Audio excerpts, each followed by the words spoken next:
뽑아주시면 열심히 일하겠습니다라고 했던 그 약속을 하나하나 지켜나가야 한다고 생각을 했습니다. 그런데 그렇지 못했기 때문에 제가 먼저 사의를 표명을 했고 지난주 사퇴를 하기 위한 마지막 의결을 완료를 한 후에 그리고 이제 오늘 전국위에 이르러서 완벽하게 새로운 지도부가 들어서면서 이제 저는 전 최고위원이 되었고 국민의힘은 새로운 지도체제로 전환하게 되었습니다. 지금까지 굉장히 지리한 모습으로 이렇게 뽑아주고 지지해줬는데 일을 왜 안 하냐라고 많이들 답답하셨을 텐데요. 저도 이제 불과 평당원의 모습으로 함께하게 됐지만 그동안 대통령의 당선을 위해서 이름 없이 또 얼굴 없이 열심히 됐던 여러 의원들과 함께 그동안 답답하셨던 것들 갚아드리려 더 열심히 일하겠다라는 약속을 감히 한번 다시 드려보고 싶습니다.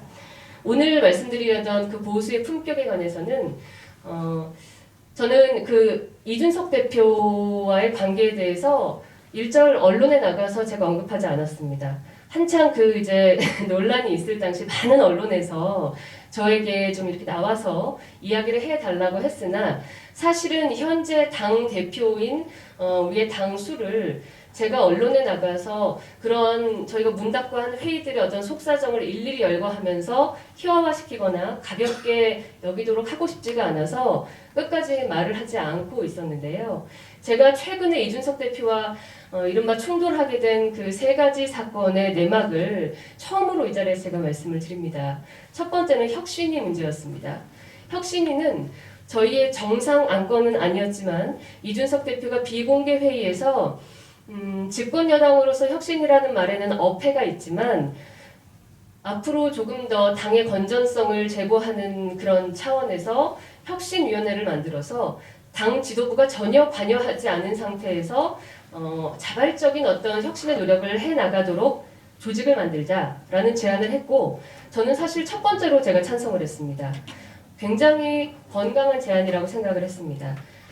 그러나 제가 유럽에 대통령 특사로 다녀온 이후에 언론을 통해서 확인했던 것은 이준석 대표가 공천 개혁에 관해서 혁신위를 통해 활동하고 있다라는 그런 보도들이 연이어 나왔었고 그 점에 관해서 아직 그 위원 구성이 되지 않고 출범조차 하지 않은 혁신위에 약속과 다르게 당 대표가 관여하는 것은 옳지 않다라고 이야기를 했습니다. 그 점이 이제 외부에 제가 혁신위가 이준석 대표의 사조직으로 오해받는 것은 대단히 적절치 않다라고 말을 했던 것인데 많은 분들께서 아마 제가 이 대표와 그저 감정적으로 격돌한 것은 아닌가라고 생각을 하셨던 것 같고요.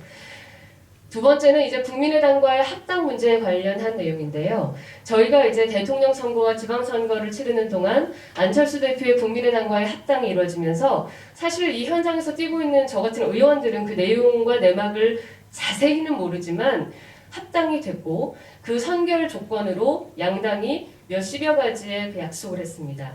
여러분 선배님들 더 잘 아시겠지만 계약서는 내용이 후에 마음에 들든 안 들든 간에 양 당사자가 서명을 해버리면 끝 아닙니까? 그렇죠? 그런데 그 계약서 내용을 다시 저희 최고위원회로 가져와서 하나하나 임무를 다시 재평가하면서 그 양당의 합의 내용에 관해서 물으자라고 이야기하는 것은 제 상식에 맞지 않았기 때문에 했던 것이 두 번째 충돌이었습니다.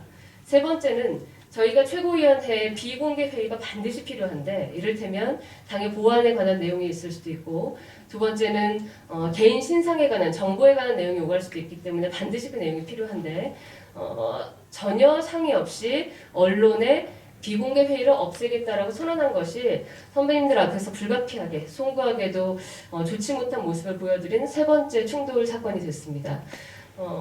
이 점은 이제 제가 그동안 너무 걱정들 하셨을까봐 이제 제가 해명차 말씀을 드린 거고요.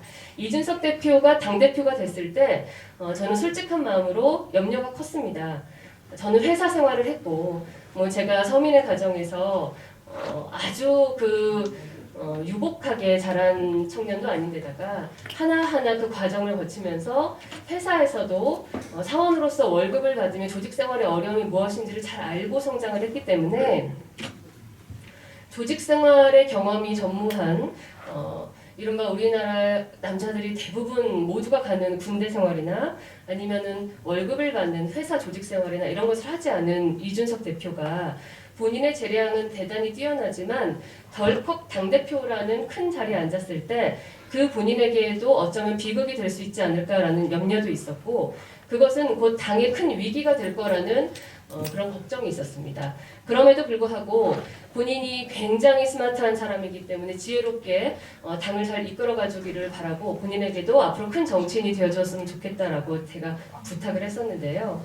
불가피하게도 많은 국면에서 이준석 대표가 보여준 일부의 과격한 생각들 혹은 선배 세대를 향한 날카로운 어떤 언행들이 우리가 기대했던 그 젊은 청년 정치의 그 참신함과는 다소 거리를 두면서 많은 당원들과 또 우리 지지자들께도 상처를 좀 드렸던 것 같습니다.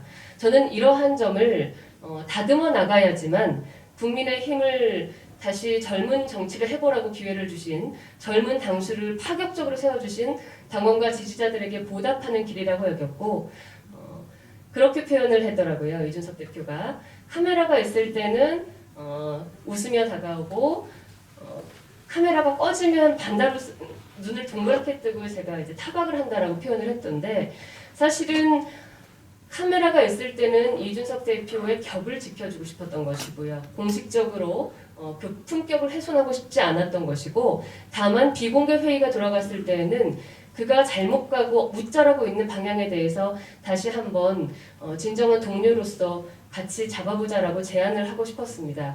이러한 과정 중에 불가피하게도 당 지도부는 결국에는 지탱하지 못하고 실망스러운 모습으로 새로운 국면을 맞이하게 됐습니다. 제가 오늘 참 그 여러 가지 지난 몇 달 동안 있었던 사안들을 압축해서 말씀드렸습니다. 지난 대통령 경선 과정에서도 저는 대통령 후보가 당의 특정한 누군가의 인질이 되어서는 안 된다고 생각했지만, 대통령 후보조차도 몹시 힘들어할 만한 그런 조마조마한 사건들이 계속해서 이어졌고, 그것을 지켜보는 국민들께서도 굉장한 마음의 갑갑함을 느끼셨을 거라고 생각합니다. 저희가 비대위를 통해서 집권 여당으로서 아직은